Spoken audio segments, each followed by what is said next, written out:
Praise the Lord, dear brothers and sisters.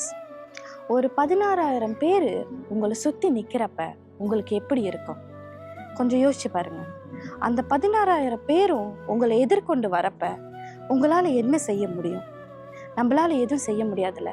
ஆனால் வசனம் சொல்லுகிறது, சங்கீதம் 91ஆம் அதிகாரம் 7-8 வசனங்களை பார்க்குறப்போ, உன் பக்கத்திலே 1000 பேரும் உன் வலது புறத்திலே 16,000 விழுதாலும் அது உன்னை அணுகாது, உன் கண்களால் மாத்திரம் நீ துன்மார்களுக்கு வரும் பலனை காண்பாய் என்று ஆண்டவர் சொல்றாரு.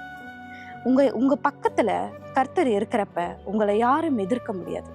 அவர் கட்டளைகளை கை கொண்டு என் தேவன் என்னை ரட்சிக்க வல்லவர், அவர் சர்வ வல்லமையுள்ள தேவன் என்று நீங்க விசுவாசிக்கிறப்ப உங்கள் எதிராக ஆயிரக்கணக்கான அம்புகளை எய்யப்பட்டாலும் கர்த்தர் உங்களுக்கு கேடகமாக இருந்து உங்களை காக்க வல்லவராய் இருக்கிறார்.